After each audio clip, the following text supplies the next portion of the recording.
أولم يروا أن نأتي الأرض ننقصها من أطرافها أيضا قرآن كان إلهي سبحانه وتعالى waxa uu ku sheegayaa in dhulku uu yaraanayo marka imika cilmi ahaan waxa la ognahay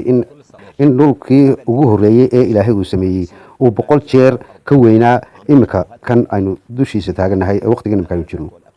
taasina waxa sababay fulkaanayaasha ka qarxaya sanad walba dhulka dushiisa oo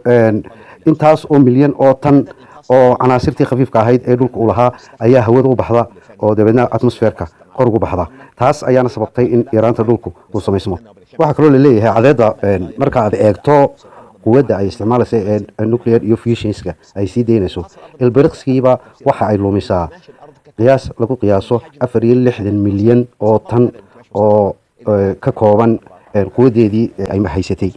taasi ayaana sababtay markaasi in dhulka iyo ay isku hayeen qaab mucjisa oo Ilaahay ugu talagalay oo kale ay isku hayaan hadii laakiin kan ugu yaraan kaasina una isaguna yaraan waxa ka baxsan meeshii qaabkii ay isku hayeen in ay xagaldac ku yimaado kadibna waxa kale oo la yiraahdaa meel gaar maadaama yihiin meelihii badda halka ugu asaasiin oo tahay meelaha taaga buuruhu waxa ku dhaca markay cadad ku dhacday ee weathering waxa la yiraahdana ku dhaco kaasi waxa sababa dabiici ay u samaysantaa ama bilaadanka oo kale ayaa meel buuraha oo kale meesha ka saara taasi lafteeda waxa la yiraahdaa nuqsaanta dhulka ku dhacsa weeyaan waxa kale oo la yiraahdaa badaha ayaa ku soo xadgudba meelihii bariga ahaa oo badu ay ku soo buuxisaa taasi lafteeda waxa la yiraahdaa waxa weeyaan nuqsaanta dhulka ku imanaya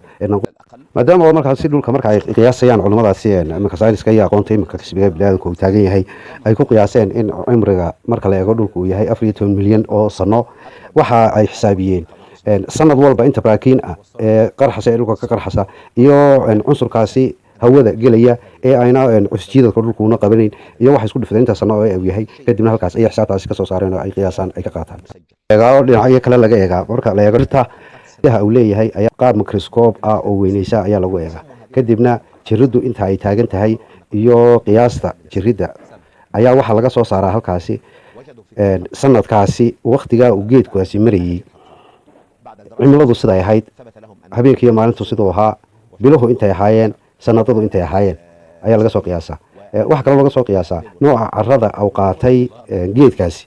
iyo sanadkaasi inta tan ee biya ee waqtigaasi uu geedkaasi isticmaalay dabcan geedaha la qiyaasaya waxa weeyaan geedaha daadoodu ay weyn tahay ayaa laga qiyaasaa marka taas oo iyana qaab xisaabeed loo bedelay ayaa la qaataa markaas laga soo saaraa halkaas xisaabtii inta dhulku au lumiyay waqtigan imika marka la eego dhirta imika jirta iyo waqtigan geedkani au baxayo xilligan uu taagan yahay iyo xilligii hore ee soo bilaabmay waqtiyadiisii ayaa mar walba loo eegaa qiyaasta inta ay nuligooda ama koritaankooda uu ahaa iyo waqtigu siduu ahaa iyo cimiladu siday ahayd